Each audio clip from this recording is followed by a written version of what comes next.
গণ অভ্যুত্থানের 1 বছর পার হয়েছে, ফলে অনেক ধরনের হিসাব নিকাশ আমরা করছি যে গণ অভ্যুত্থানের 1 বছরে আমরা কি পেলাম, তরুণরা কি পেল, দেশ কতটুকু পরিবর্তন হলো। কারণ এই হিসাব নিকাশ না করে নিলে আমরা বুঝবো না আমাদের আগামীর দায়িত্বটা কি।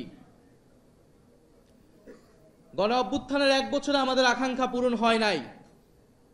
যেই নতুন বন্দোবস্তের জন্য আমরা লড়াই করেছিলাম, জীবন দিয়েছিলাম, জীবন দিতে প্রস্তুত ছিলাম, সেই নতুন বন্দোবস্ত, নতুন বাংলাদেশ আমরা পাই নাই।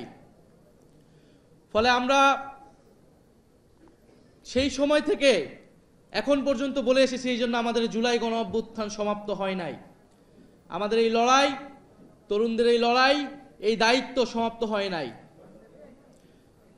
আমরা দেখেছি ৭১ পরবর্তী বাংলাদেশে কিভাবে লুটপাট হয়েছে, কিভাবে রক্ষী বাহিনী তৈরি করে গণতন্ত্রকে হত্যা করা হয়েছে, লুটপাট করা হয়েছে, বাকশাল কায়েম করা হয়েছিল।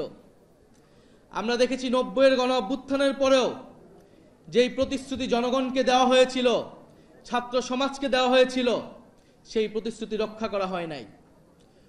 ফলে ২৪-এর গণ অভ্যুত্থানকে ব্যর্থ করে দিতে, ২৪-এর গণ অভ্যুত্থানের প্রজন্মকে প্রতারিত করতে সকল ধরনের আয়োজন সম্পন্ন হয়েছে।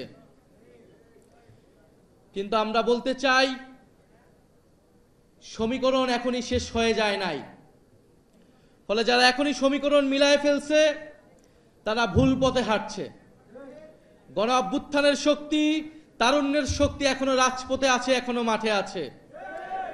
গত 1 বছর ছাড় দিয়েছি, জুলাই ঘোষণাপত্রে ছাড় দিয়েছি, জুলাই সনদে কোনো ছাড় হবে না। 1% ছাড়ও জুলাই সনদে দেওয়া হবে না। যেই মৌলিক সংস্কারের রূপরেখা জনগণের পক্ষ থেকে ঘোষণা করা হয়েছে, যেই মৌলিক সংস্কার, যেই নতুন বন্দোবস্তের কথা আমরা বলেছি, যেখানে গণতন্ত্র নিশ্চিত হবে, স্বৈরাচার আর ফিরে আসতে পারবে না, রাষ্ট্র কাঠামোকে গণতান্ত্রিক হিসেবে করে তুলব, সেই জুলাই সনদে আমরা 1 বিন্দু পরিমাণ ছাড় দিব না। আমরা নির্বাচন চাই। নির্বাচন, গণতন্ত্র, ভোটাধিকারের জন্যই আমাদের লড়াই ছিল।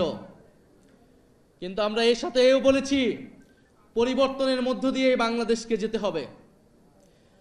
বাংলাদেশের এই মুহূর্তে সবচেয়ে বড় সংকট হচ্ছে স্থিতিশীলতা এবং জাতীয় ঐক্য ধরে রাখা। যদি রাজনৈতিক দলগুলো, রাজনৈতিক শক্তিগুলো নিজেদের মধ্যে জাতীয় ঐক্য ধরে রাখতে না পারে, দেশের স্থিতিশীলতা নিশ্চিতে নিজেদের মধ্যে ছাড় দেওয়ার মানসিকতা তৈরি না হয়, ফলে আরেকটি ১-১১ আসবে। কারণ আমরা ইতিহাসে এটাই দেখেছি। আমরা মনে করি রাজনৈতিক সমস্যার সমাধান রাজনৈতিক দলগুলোকেই বসে করতে হবে এবং সেই সংস্কৃতি বাংলাদেশে কায়েম করতে হবে।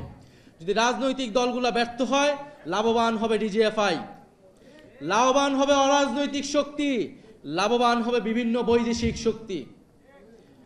আমরা গণ অভ্যুত্থানের পরে ফলে যেই জাতীয় ঐক্যের স্বার্থে, বাংলাদেশের স্থিতিশীলতার স্বার্থে গত 1 বছর ধরে গণ অভ্যুত্থানের শক্তি, বৈষম্য বিরোধী শক্তি, জাতীয় নাগরিক পার্টি বারবার ছাড় দিয়ে গিয়েছে। কিন্তু ছাড় দিতে দিতে আমরা শেষ প্রান্তে এসেছি। আমরা এবার ছাড় দিব না।